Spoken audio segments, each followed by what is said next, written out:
வணக்கம்.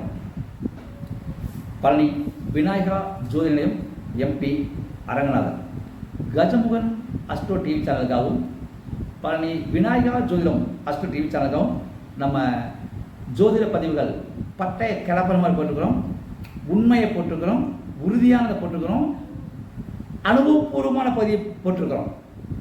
அந்த அடிப்படையில் இன்று 2024 மகர ராசிக்கு இப்படி இருக்கும். போன பதிவு தனுசு ராசியை போட்டோம்.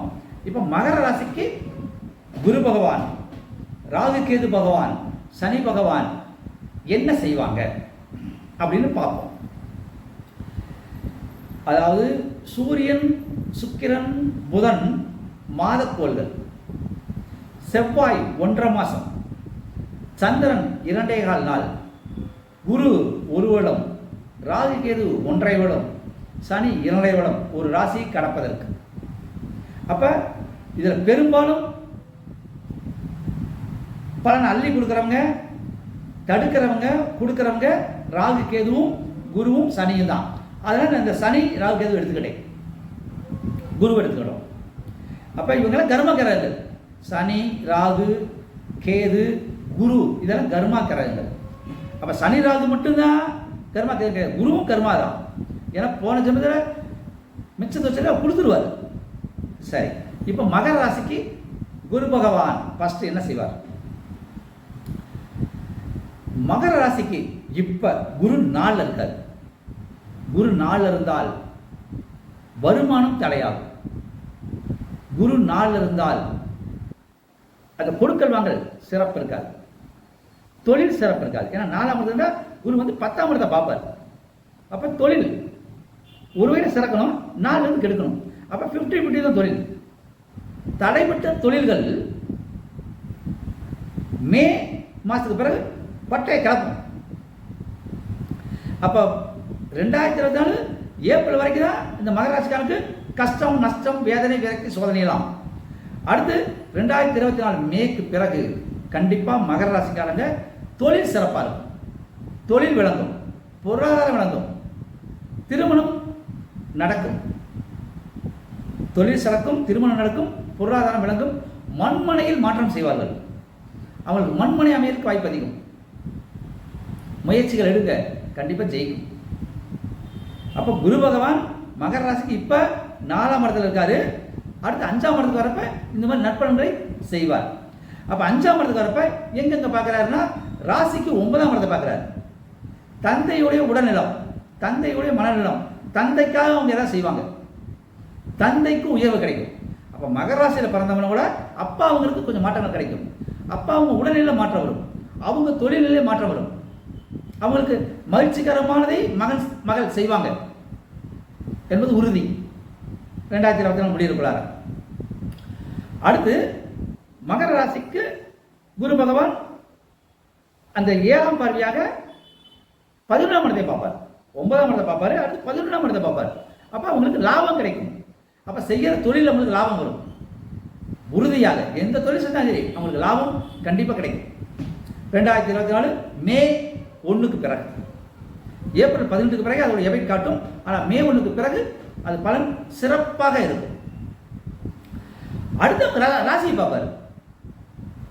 அப்ப மகர ராசிக்கு 9ஆம் இடத்தை பார்ப்பார் குரு, மகர ராசிக்கு 11ஆம் இடத்தை பார்ப்பார் குரு, அடுத்து ராசியை பார்ப்பார். அப்ப ராசியை பார்க்கறப்ப தொல்லை முடிஞ்சிச்சு. இதுவரை அவருக்கு இருந்த தொல்லைகள் தீர்ந்து விடும், கஷ்டங்கள் தீரும், மனக்குறைகள் நீங்கும், மறுமணம் அமையும். பெரும்பாலும் மகர ராசிக்காரன் கர்மாவை கழிக்க பிறந்தவன். அப்போ மகர ராசிக்காரன் இந்த பூமியில் கர்மாவை கழிக்க பிறந்தவன். அவன் கஷ்டம், நஷ்டம், வேதனை, விரக்தி படுறானா கண்டிப்பாக அவனுக்கு நல்லது நடக்க போகுதுன்னு அர்த்தம். குறிப்பாக தொழிலில் பாதிப்பு இருந்தால் அந்த தொழிலில் முன்னேற்றம் கிடைக்கும், குடும்பத்தில் பாதிப்பு இருந்தால் அந்த குடும்பத்தில் முன்னேற்றம் கிடைக்கும், கணவன் மனைவிக்குள் பிரச்சனை இருந்தால் அதுக்கு ஒரு விடிவு கிடைக்கும், ஒரு முடிவு கிடைக்கும். தொழில் கண்டிப்பாக பிக்கப் ஆகும் மே 1லிருந்து. குடும்பத்தில் ஒரு மன மகிழ்ச்சியான நிகழ்ச்சி நடக்கும். அப்போ மகர ராசிக்காரன் குடும்பத்தில் நிச்சயம் திருமணம் நடக்கும். அவங்க பிள்ளைகளுக்கு நடக்கலாம், அவங்க மகளுக்கு நடக்கலாம், அவங்களுக்கே கூட நடக்கலாம். அப்ப மகர ராசி அந்த மறுமணம் அமைப்பு உள்ள ராசி. அப்ப கணவன் மனைவிக்குள்ள ஒற்றுமை இல்லையா, கண்டிப்பா அதுக்கு ஒரு முடிவு கிடைக்கும். கணவன் மனைவிக்குள்ள பிரச்சனையா, அதுக்கு ஒரு தீர்வு கிடைக்கும். தீர்வை நீங்க உருவாக்கிக்கணும். அதாவது உங்களுக்கு குருபலம் இருக்குது. மே 1க்கு பிறகு 2024 வரைக்கும். அப்ப அந்த வாய்ப்பை நல்லபடியாக பயன்படுத்திக்கிறோம். அப்ப 2024 மேல இருந்து 2025 ஏப்ரல் வரைக்கும் உங்களுக்கு நல்லா இருக்கும் குரு பார்வை. அந்த 11ஆம் இடம், அந்த 9ஆம் இடம், 11ஆம் இடம் ராசியை பார்க்கிறார். அப்ப 1, 9, 11 பார்க்கிறார் குரு பகவான். அப்ப நன்மை நடக்கும்ல, அதை நீங்க பயன்படுத்தி கொள்ளுங்கள். அது உங்க கையில் இருக்கு, உங்க வாழ்க்கை உங்க கையில் மாதிரி. இது குரு பகவான் செய்வார். அடுத்து ராகு இப்போ உங்க ராசிக்கு 3ஆம் இடத்துல இருக்கிறார். கேது உங்க ராசிக்கு 9ஆம் இடத்துல இருக்கிறார். கேது 9ஆம் இடத்துனால தந்தைக்கு ஏதாவது உடலை பாதிப்பு கிடைக்கும், பாதிக்கும். ஆனால் குரு பார்க்கறனால அது வந்து விலகிடும், பயக்க வேண்டிய அவசியம் இல்லை. கேது 9ல் இருந்தால் பூர்வ புண்ணியம் சிறப்பு இருக்காது. அப்போ மகர ராசிக்காரனுக்கு பெரும்பாலும் பூர்வ புண்ணியம் சிறப்பு இருக்காது. அவனா உழைச்சு அவனா முன்னேறணும். ஆனால் ராகு 3 முயற்சிகள் ஜெயிக்கும். திருமணம் நடக்கலையா, முயற்சி செய்யுங்க, திருமணம் நடக்கும். தொழில் அமையலையா, முயற்சி செய்ய, தொழில் நடக்கும். மறுமணம் அமையுமா, முயற்சி செய்ய, மறுமணம் நடக்கும். பொருளாதார உயரணுமா, முயற்சி செய்யுங்க, பொருளாதாரத்தை உயர்வீங்க. சேமிப்பு அதிகப்படுத்தணுமா, முயற்சி செய்யுங்க, சேமிப்பு அதிகப்படுத்தலாம். மண்மனை அமையணுமா, முயற்சி செய்யுங்க, மண்மனை அமைஞ்சே தீரும். இதெல்லாம் நீங்க முயற்சி எடுத்தா தான் நடக்கும். நீங்க படியை தலையில வச்சு கொடுத்தா ஆண்டை கொடுக்க மாட்டான். உழைக்கணும். முயற்சி முயற்சி முயற்சி, அது மகரத்தின் சிறப்பு. மகர ராசிக்காரன் எவ்வளவுதான் உழைச்சாலும் மேல வர விடாது. ஏன்னா கர்மா. ஏன்னா மகரம் மறுபிறப்பில்லாத ராசி. அப்ப அந்த மறுபிறப்பில்லா ராசிக்கு மகரத்துக்கு சனி 2ல் இருக்கார். அப்ப சனி 2ல் இருக்கார். நம்ம புலிப்பாணிப்படி சனி 2ல் இருக்கலாம். புலிப்பாணி அவர்கள் சனி 2ல் இருக்க நல்லது சொல்றாரு, நட்பலன் கிடைக்கும் சொல்றாரு. 3ஆம் இடத்துல இருக்கிற மகர ராசிக்கு 2ஆம் இடத்துல சனி இருக்கலாம். ஏன்னா 2ஆம் இடத்துல சனி ஆட்சி பெறார். அப்ப மகர ராசிக்கு சனி கெடுதல் இல்லை, 100%. ராகு கெடுதல் இல்லை, 200%. கேது 9ல் இருக்கிறனால தந்தைக்கு உடலை பாதிப்பு காட்டினாலும் குரு பார்வை இருப்பதால் பெரிய பாதிப்பு இல்லை. குரு 5க்கு வருவதால் மிஞ்சும் பலனை கொடுக்கும் என்பதால் குருவும் கெடுதல் கிடையாது. அப்ப இந்த 2024 மகர ராசிக்கு மகத்தான பலன்கள் கிடைக்கும். இந்த 2024 மகர ராசி சாதிப்பான் சாதிப்பான் சாதிப்பான் சாதிப்பான். முயற்சிகள் எடுக்கணும், முன்னேற்றங்கள் கண்டிப்பாக கிடைக்கும். தொழில் விருத்தியாகும், தொழில் அபிவிருத்தியாகும், வாழ்க்கையில் மாற்றங்கள் வரும். நினைச்சாத்தான் மாற்ற முடியும். மகர ராசிக்காரை ஒன்று நினைச்சு முடிவெடுத்துட்டால் முடிக்காம விட மாட்டான். ஆனால் நினைக்கணும், நினைத்தால் முடியும். நினைத்ததை முடிப்பவன் மகர ராசிக்காரன். ஆனால் நினைக்கணும்ல, ஏன்னா நினைக்க வாய்ப்பு இருக்கு. ஏன்னா இப்போ குருபலம் உண்டு. சனி சாதகமாக இருக்காரு, ராகு சாதகமாக இருக்காரு, குரு சாதகமாக இருக்காரு. ஏன் மகர ராசிக்காரன் பயக்கணும்? பயப்பட தேவையில்லை. மறுவிருப்பில்லா ராசி மகர ராசி.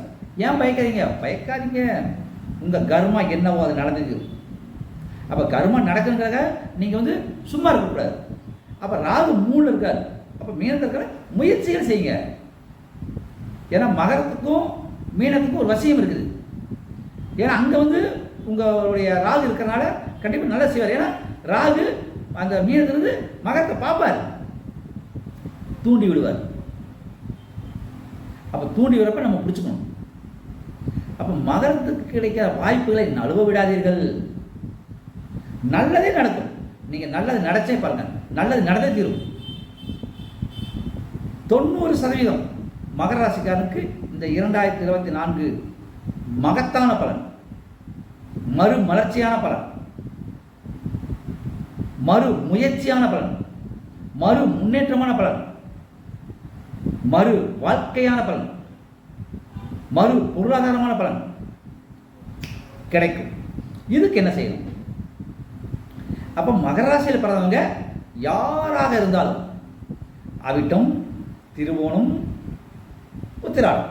அப்போ உத்திராடம், திருவோணம், அவிட்டத்தில் பிறந்தவங்க, உத்திராடத்தில் பிறந்தவங்க சிவனை கும்பிடுங்க. திருவோணத்தில் பிறந்தவங்க பெருமாளை கும்பிடுங்க. அதுவும் குறிப்பாக அந்த பெருமாள் நின்ற கோலத்தில் இருக்கிற விட நின்ற கோலத்தில் போய் கும்பிடுங்க. படுத்த கோலத்தில் இருக்கிற விட நின்ற கோலத்தில் போய் கும்பிடுங்க. சயன கோலத்தில் இருக்கு. அப்போ அனந்த சயனம் திருவனந்தபுரம் நல்லா இருக்கும். குருவாயூர் போங்க, திருவோணத்தில் குருவாயூர் போங்க, நல்லது நடக்கும். அடுத்து முக்கியமான அவிட்டம், முருகன்கிட்ட போங்க, ஐயனார்கிட்ட போங்க, பைரவர்கிட்ட போங்க, கண்டிப்பாக நல்லது நடக்கும். அப்போ இந்த மகராசியில் பிறந்தவர்கள் பெருமாள் கோயிலுக்கு போங்க. அது குறிப்பாக திருவனந்தபுரம் பத்மநாப சுவாமிகளுக்கு போகலாம், குருவாயூர் கோயிலுக்கு போகலாம், பைரவரை கும்பிடலாம், பைரவரை கும்பிடலாம். இதெல்லாம் உங்களுக்கு ப்ளஸ் பாயிண்ட். அப்போ உத்திராடத்தில் பிறந்தவங்க சிவனை கும்பிடலாம், சிவன் கோயிலுக்கு போங்க, நன்மை நடக்கும். நன்றி, வணக்கம்.